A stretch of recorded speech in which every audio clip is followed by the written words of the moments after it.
Hi, my name is Dr. Kirk Langstrom, and I'm here to tell you about bats.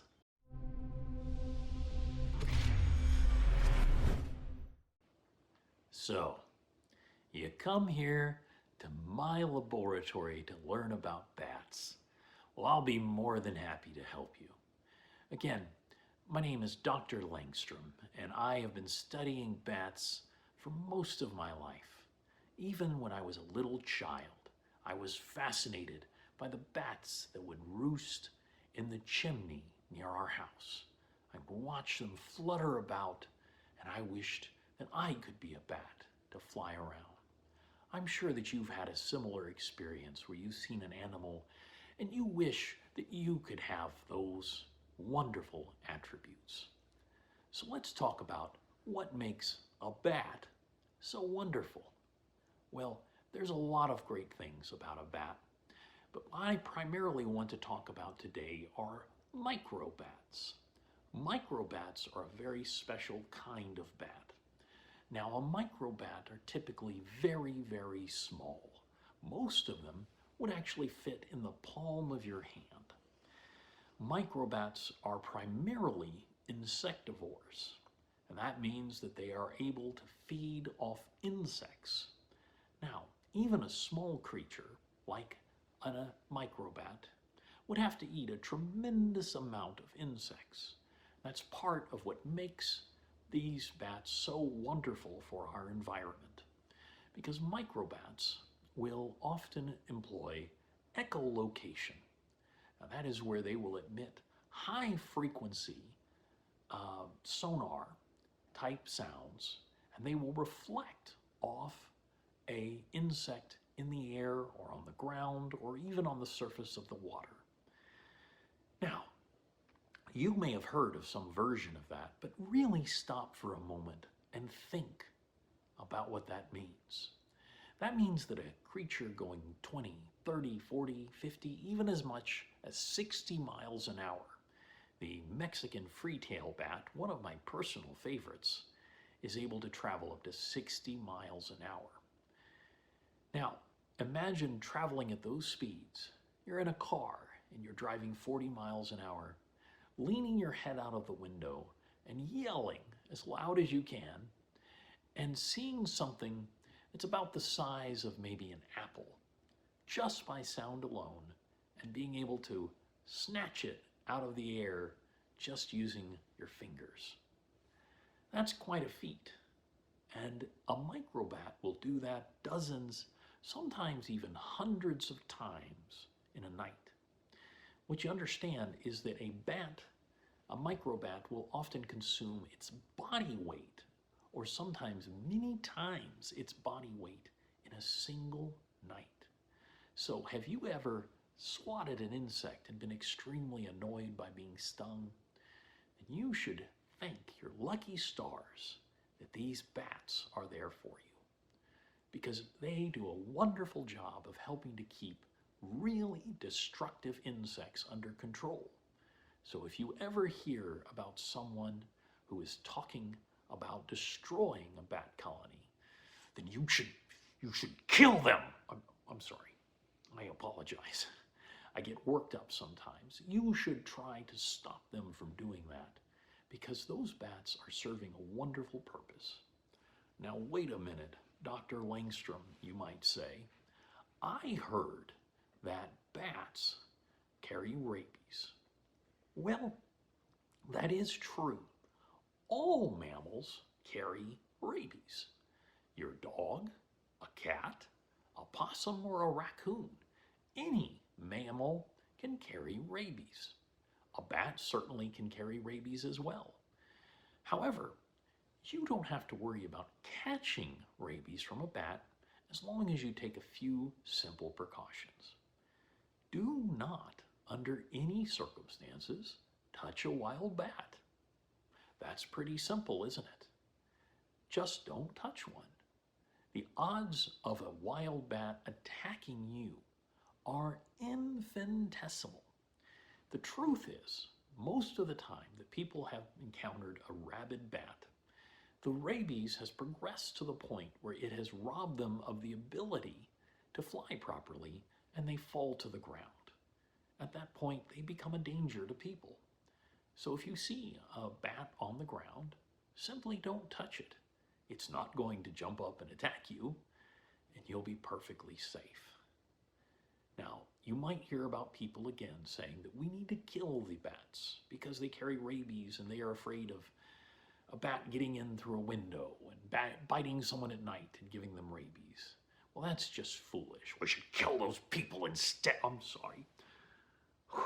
I just get a little worked up sometimes. I apologize. The odds of such thing happening are minuscule. Think about how many times just in a nature walk you've come across a possum, a raccoon, a skunk, all of those things. Though any of those can have rabies, and they are much more likely to give it to you. While again, a bat can have that, it is very, very unlikely. So don't base your opinion of that on rabies any more than you should any other mammal. It's just a good word of caution. Don't touch a mammal in the wild. Now, the other wonderful thing, and I think what most people envy most about the wonderful bat, is its ability to fly. It is the only mammal that can fly. Those flying squirrels are just gliders. They don't get credit. But a bat, his wings are actually a kind of modified fingers. Imagine that you had ingested a formula and it had caused your very fingers to extend outwards longer and longer. The pain is tremendous, but it's worth it as you feel the very flesh stretching across your fingers as you become a creature who is capable of flight. Just imagine how wonderful that would be.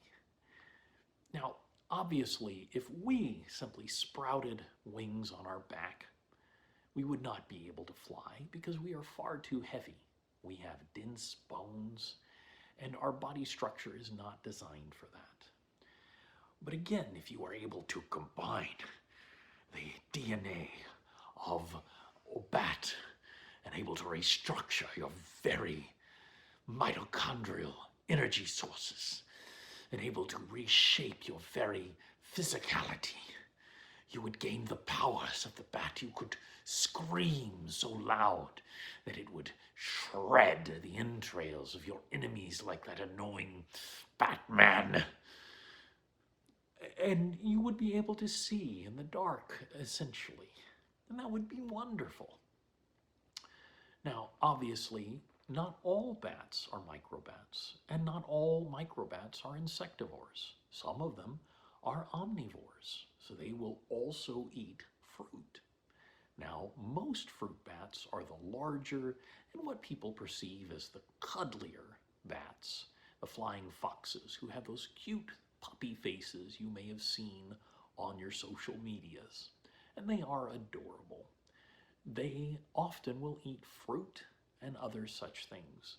Now, it's true that they can be a pest to some farmers, but bats are a critical sharer of seeds. Just like we are worried about the disappearance of the honeybee because of the foolish humans. The humans who no longer deserve to have dominion over this planet. They deserve to be destroyed and wiped out and replaced by a superior hybrid.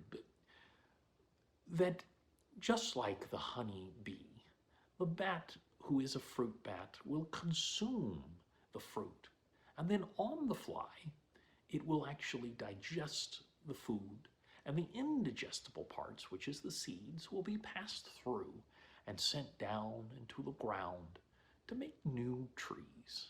Isn't that wonderful?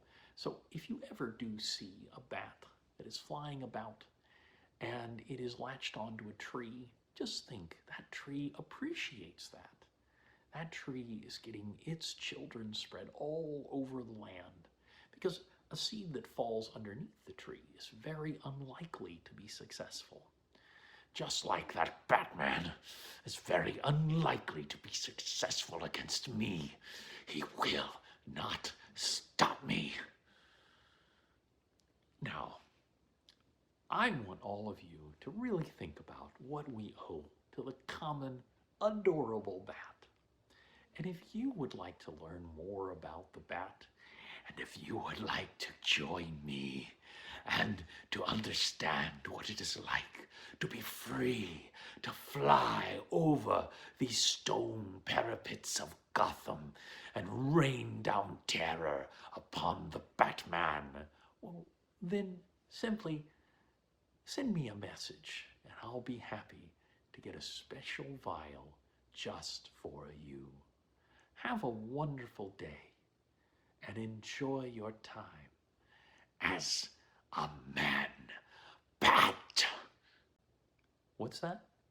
I think they should subscribe to Roleplay Riot. Well, if a bat tells you to do it, you probably should do it. You should subscribe to Roleplay Riot. What else did they say? I think they should watch another Batman video. Pretty good idea. Fortunately, we've got some other Batman videos for you to watch too. Thank you so much for listening. Thank you.